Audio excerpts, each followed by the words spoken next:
I stared at the letter, the ink still fresh enough to smudge under my thumb.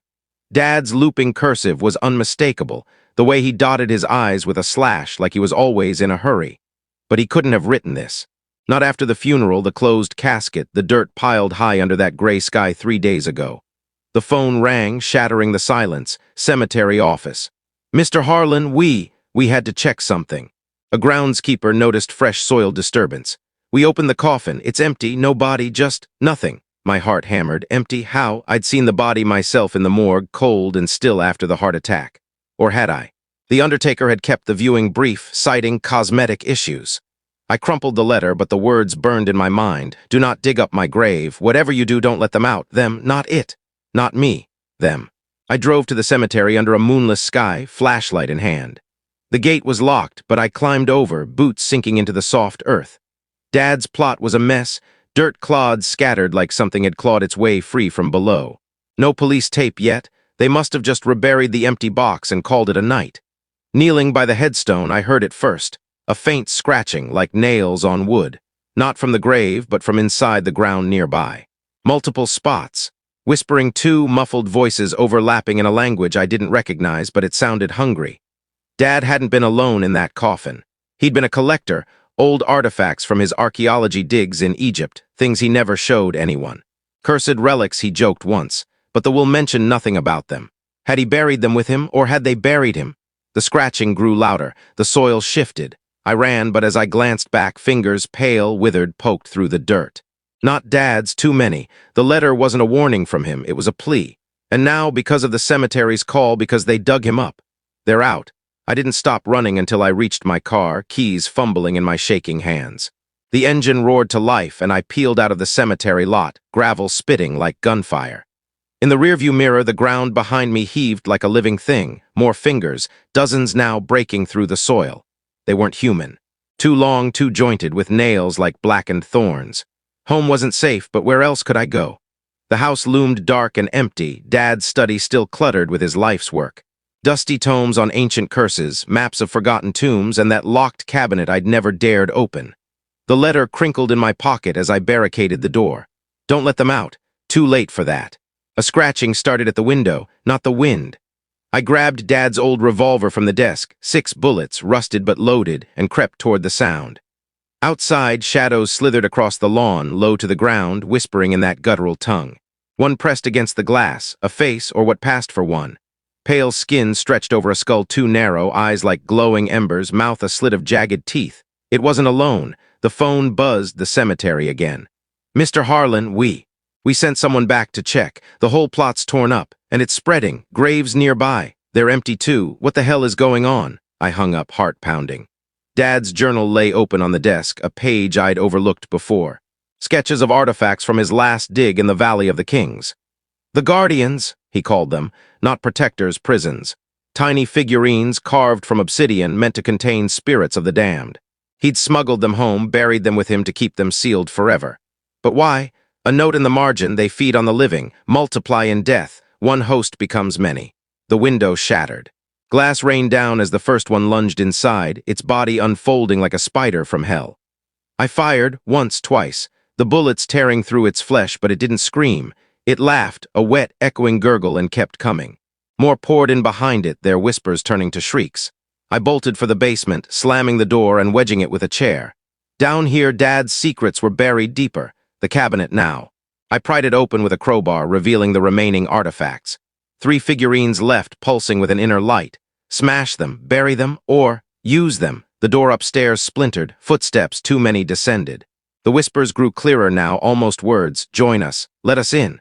I clutched a figurine, feeling its cold hunger.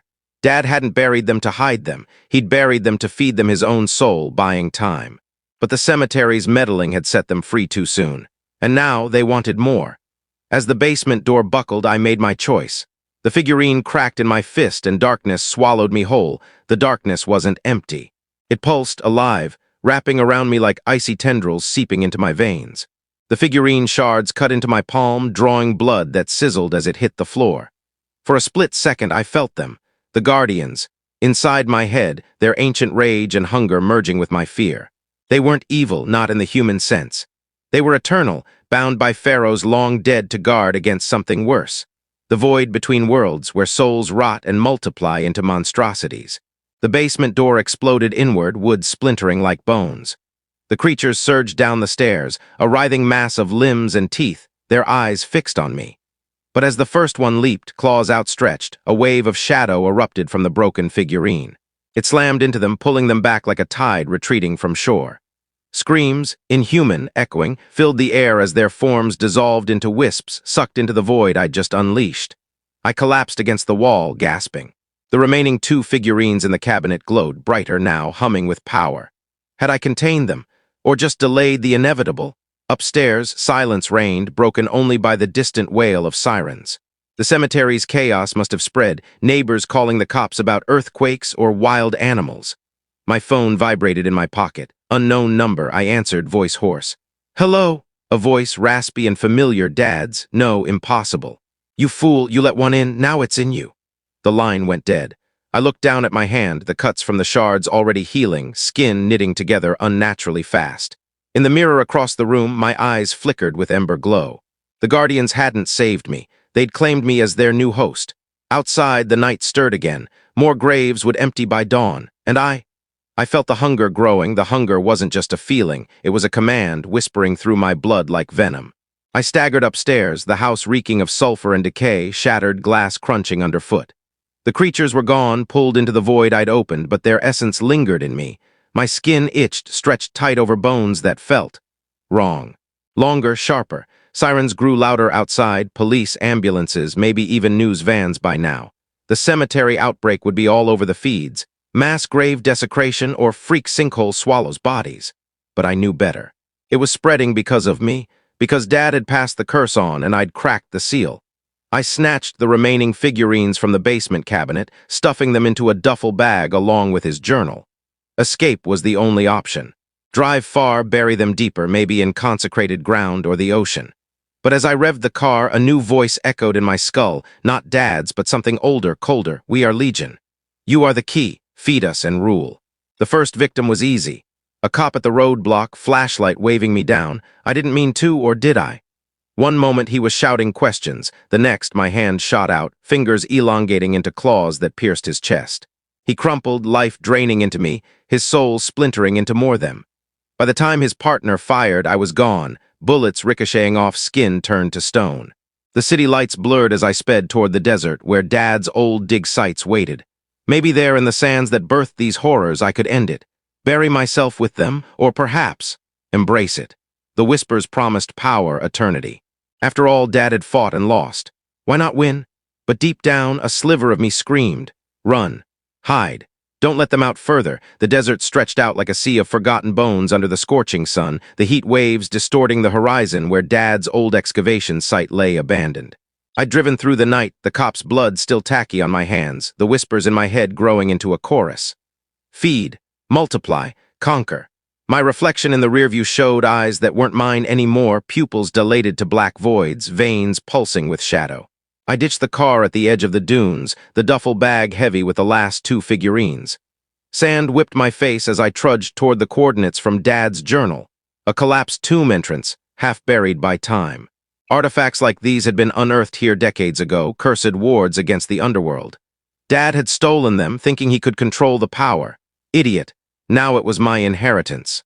As I neared the site, the ground trembled, not an earthquake, but something rising. Cracks spiderwebbed the sand, and from them emerged more guardians, birthed from the earth like maggots from rot. They sensed me, their kin inside. One lunged, but instead of attacking, it bowed, a grotesque genuflection. "Master," the voices purred, "lead us." I laughed then, a sound that wasn't human. Power surged through me. I could command them, bend the Legion to my will. Visions flashed. Cities overrun, graves emptying worldwide, souls harvested to fuel an eternal empire. But that sliver of me, the human remnant, rebelled. I dropped to my knees, digging frantically into the sand until my fingers hit stone, the tomb's seal. With one figurine in each hand, I smashed them against the rock. The world fractured. A vortex opened, sucking in the Guardians like dust into a vacuum, their shrieks deafening. But it pulled at me too, the possession tearing free in agonizing strips. I clung to the edge, sand cascading into oblivion, my body reverting, claws retracting, eyes clearing. As the last whisper faded, the tomb sealed shut, burying the curse anew. I lay there, broken but alive, the desert wind burying my tracks. Dad's warning echoed, "Don't let them out." I hadn't, but deep down I knew they'd wait for the next fool to dig.